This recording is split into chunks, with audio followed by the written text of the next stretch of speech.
When there is fear of other, so when we take ourselves to be someone, and then there is this boundary and then a fear of other. So we have this idea that we're someone inside here and that the other is someone out there.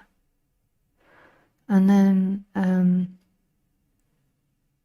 what will arise is then fear of this unknown out there.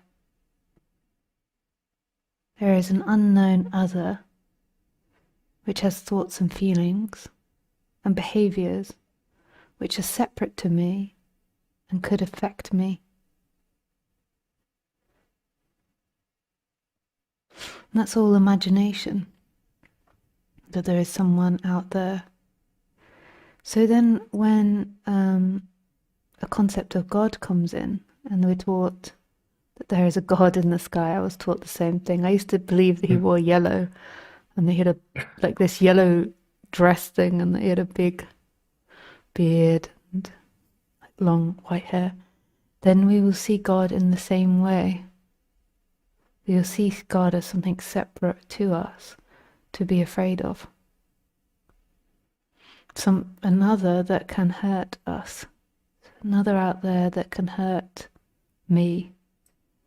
So your feelings toward God will be the same as the way that you feel towards other humans.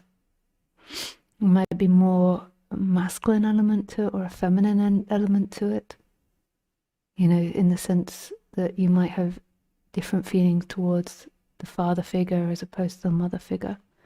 But the way in which we see God will be no different to the way in which we see our neighbour. So,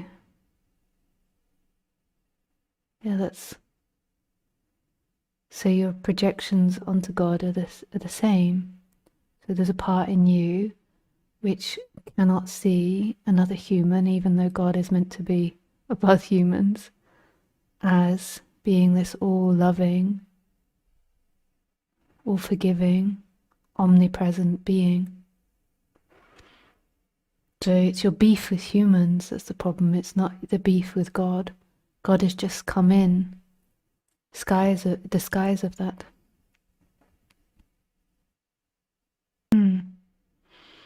And then the idea, so if you're afraid of men, for example, if you're afraid of your father, and then the idea that there is this God sitting up in the sky with all this power, that would be terrifying for you. Why would you want to take on that idea?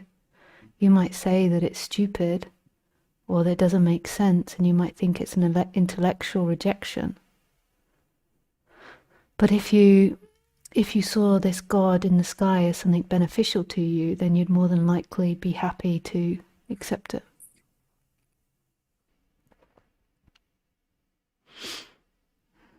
What stops you being present is not because of the effort. It's not that you're doing something in terms of effort wrong. It's that the reason that you're not present is because the seeking, which encourages dreaming. And the seeking is wanting things from life or wanting to reject things from life. So it's not that you aren't being a good person and being present. It's that in the energy field, there is belief that time is going to bring you freedom, and you're trying to find freedom in time. So what has to happen is always this finding of the timelessness in this moment. What is still and present before you putting in the effort in? And what is it that's trying to get to presence or avoid presence? And see through that illusion. You can also do things to help bring the seeking to consciousness. So you can do body work or somatic work to help see that which you are seeking for that you might not know that you're seeking for. And in bringing it to consciousness, like you bring it to light. So then in the future you recognize when you're out that there is fear or there is rejection or there is a feeling not good enough. And you recognize that's appearing, and then there is more discernment to not go into that. And so then there might be more arresting in your true self, which is beyond that.